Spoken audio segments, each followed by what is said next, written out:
So I did it. So last night I stayed up all night long. I was just writing all night, and I have my first draft. Oh my god, that's great news, Sean. Well done. Congratulations. Well done. Cheers. Well done. Cheers. I'm really proud of you. Thank you, man. So what's it about? Okay, so it's this fucking hilarious, outrageous comedy, right? Okay. Okay, so it's about this guy, and his name is Pepe. Oh my god, hilarious. Pepe. Hilarious. Brilliant. Yeah, Unbelievable. So Pepe, he's like 25 years old. Yeah.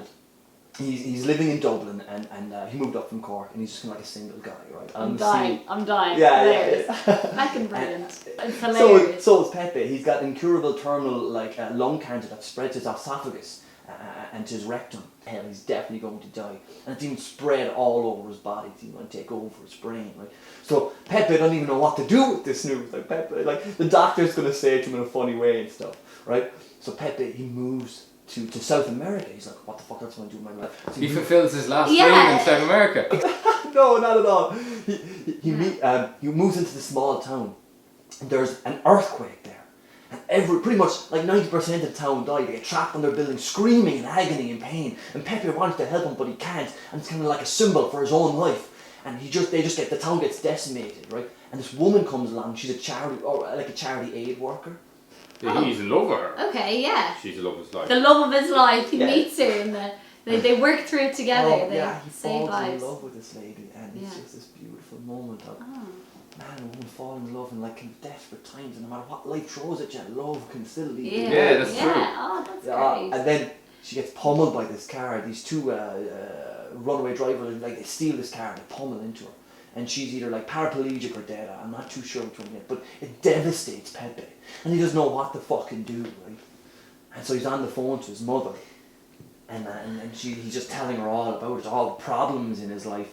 But the mum, she just doesn't fucking get it. And she just keeps turning the screw, and Pepe just feels the fucking pressure. And she's saying to him how everyone back home thinks he's a fucking joke, and everything he's doing is just fucking hilarious. So he doesn't tell her, but he gets a flight home, right? And she doesn't know anything, but he's going to surprise her. So he sneaks in the door, and he goes into the kitchen. She's up by the island with her back to him. He sneaks up to her, grabs her by the back of the head, puts a blade to her throat, and says, "Take this, you fucking cunt, I'm going to take you with me."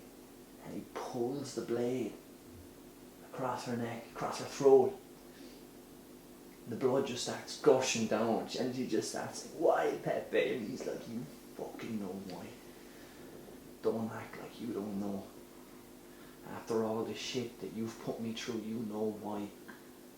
And she bleeds out there on the kitchen floor, and Pepe can feel the release in his system. It's just the adrenaline and the ecstasy, and it feels good, and he knows he's done something right, so he grabs the body, drags it out the back, digs a shallow grave, because that's what she fucking deserves.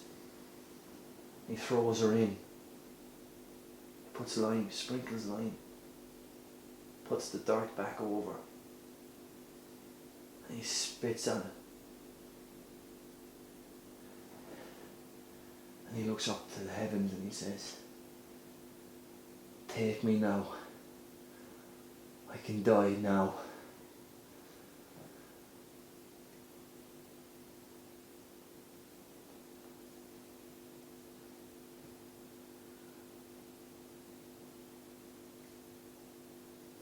Yeah, there's some work to do in it, alright.